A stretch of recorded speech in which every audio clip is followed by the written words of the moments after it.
வணக்கம். சிதைக்க உணவே மருந்து, மருந்தை உணவு. புரோட்டீன், புரதம்.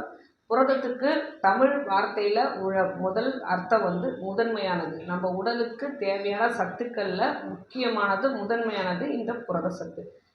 நம்ம சாப்பிட்ற சாப்பாட்டில் தானியங்கள், பருப்பு வகைகள், நம்ம நட்ஸு, அதாவது கொட்டைகள் எல்லாத்துலேருந்தும் புரதம் நிறையவே கிடைக்கும். இறைச்சி வகைகளையும் கிடைக்கும். தாவர வகை புரோட்டீனை விட அதிகமாக இறைச்சி வகைகளில் மீன், முட்டை, மட்டன், சிக்கன் இதில் எல்லாத்துலேயுமே அதிகமான புரோட்டீன் நமக்கு கிடைக்குது. ஆனால் தாவர புரோட்டீன் ரொம்ப ரொம்ப நல்லது.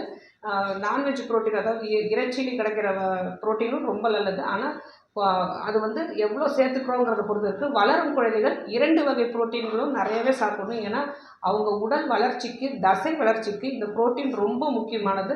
அதனால தான் தானிய வகைகளில் கோதுமை, அரிசி எல்லாத்துலேயுமே இருக்கிற புரோட்டீன்ஸையும், பருப்பு வகைகள், தோரம்பருப்பு, கடலைப்பருப்பு, அப்புறம் பல்சஸ்ன்னு சொல்கிற பச்சை பட்டாணி, வெள்ளை பட்டாணி, கொண்டக்கடலை, காராமணி, அவரை மொச்சை, பீன்ஸில் உள்ள ஒரு மொச்சை, எல்லா காய்கறியில் உள்ள அவ்வளோ உள்ள பருப்பு வகைகள் எல்லாத்துலேயுமே அதிகமான புரோட்டீன் கிடைக்குது. இந்த புரோட்டீனும் சரி, மீன், முட்டை, இறைச்சி, சிக்கன் இதில் உள்ள புரோட்டீனும் சரி, எல்லாமே வளரும் குழந்தைகளுக்கு நிறையவே கொடுத்துட்டு வந்தோம் அப்படின்னா அவங்களுக்கு சமமான, கரெக்டான, சீரான வளர்ச்சி கிடச்சிட்டு இருக்கும்.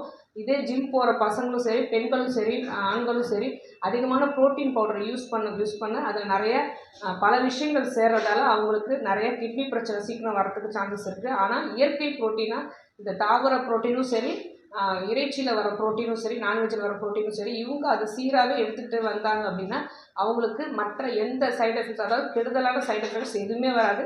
அவங்களுக்கு உடலுக்கு தசை வளர்ச்சிக்கு தேவைப்படக்கூடிய அவ்வளோ புரோட்டீனுமே அவங்களுக்கு கிடச்சிரும். முக்கியமாக அடிப்பட்ட பேஷண்ட்டுக்கு, அதாவது ஏதாவது ஒரு ஆக்சிடெண்ட் அடிபட்டாலும், இல்லை வீட்டில் ஏதாவது ஒரு சின்ன அடிபட்டுட்டு அவங்களுக்கு உடல் சீராகணும், செல்ஸ் எல்லாம் சீக்கிரம் ரீஜெனரேட் ஆகணும், அந்த புண்ணு சீக்கிரம் ஆறணும் அப்படின்னாலே அவங்களுக்கு நிறைய புரோட்டீன் தேவைப்படும். இந்த புரோட்டீனை சாயந்தரம் நேரத்தில் குழந்தைகளுக்கு ஒரு கைப்பிடி, ஒரு சுண்டல் அளவு எக்ஸ்ட்ராவாக, நம்ம 3 வேளையிலையும் புரோட்டீன் குழந்தைகளுக்கு சேர்த்துட்டே தான் வருவோம். தோரம்பருப்போ, பாசிப்பருப்போ ஏதாவது ஒரு வகையில் நம்ம புரோட்டீன் கொடுத்துட்டே தான் வருவோம். கோதுமையோ, தாவர உணவுலையோ, இல்லை இறைச்சி வகையில் சேர்த்துட்டே வருவோம். ஆனால் வளரும் குழந்தைங்களுக்கு ஈவினிங் ஒரு கைப்பிடி ஸ்நாக்ஸ் மாதிரி உள்ள ஏதாவது ஒரு முளைக்கட்டின பயிரோ, இல்லை முளைக்கட்டாத கொட்டை வகைகளோ, இல்லைன்னா பாதாம், முந்திரி, பிஸ்தா அப்படின்னு எந்த, வால்நட் அப்படின்னு எந்த பருப்பு வகைகளோ ஏதாவது ஒன்று குழந்தைகளுக்கு கொடுத்துக்கிட்டே வந்தோம் அப்படின்னா அவங்களுக்கு அடிப்பட்டாலும் சரி, வேறு ஏதாவது அவங்களுக்கு பிரச்சனை வந்தாலும் சரி,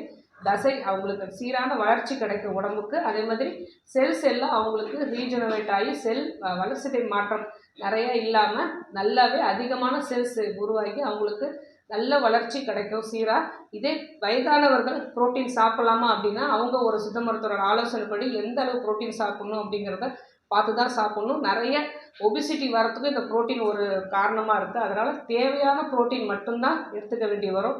அதிகமான புரோட்டீன் நம்ம சாப்பிட்டோம் அப்படின்னா, செயற்கையாக சாப்பிட்டாலும் சரி, இயற்கை முறையில் நிறைய பருப்போ, நிறைய சுண்டல் வகைகளோ, அதுவும் உடல் பருமனாக இருக்கிற ஆண்களும் சரி, பெண்களும் சரி நிறைய புரோட்டீன் எடுத்துட்டாங்கன்னா அதுவும் ஃபேட்டாக மாறக்கூடிய நிறைய சான்சஸ் இருக்குது. ஆனால் புரோட்டீன் ரொம்ப நல்லது. எந்த அளவுக்கு நல்லதோ அளவுக்கு மீறினால் அமிர்தமும் நஞ்சுன்னு சொல்கிற மாதிரி எந்த அளவு தேவையோ அந்த அளவு மட்டும் புரோட்டீன் எடுத்துக்கலாம். முக்கியமாக வளரும் குழந்தைகளுக்கு நிறைய புரோட்டீன் எடுத்துக்கிட்டே தான் இருக்கணும். அவங்க உருளைக்கிழங்கு, பீன்ஸ், கேரட்டு, இது முள்ளங்கி, இது எல்லாத்துலேயுமே கூட, காய்கறிகளையும் கூட நிறைய புரோட்டீன் இருக்குது. அது ஆனால் சிறிதளவு புரோட்டீன் தான் இது கிடைக்கும். எல்லா வித புரோட்டீனுமே வளரும் குழந்தைகளுக்கும் சரி, பெரியவங்களுக்கும் சரி கண்டிப்பாக தேவை. ஆனால் பெரியவங்க நேரடி புரோட்டீனாக இருக்கிற நான்வெஜ்ஜில் முட்டை, இறைச்சி எல்லாமே செரிமான பிரச்சனை இருந்தது அப்படின்னா அவங்களுக்கு குறைச்சிக்கிறது ரொம்ப நல்லது. ஆரோக்கியமாக வாழ்வோம். வேறு எதை பற்றி பேசணும்னு நீங்கள் நினச்சாலும் சரி, தாராளமாக கமெண்ட் பண்ணுங்கள். உங்களுக்கு எந்த நோயாக இருந்தாலும் சித்தா கேரை அணுகுங்க.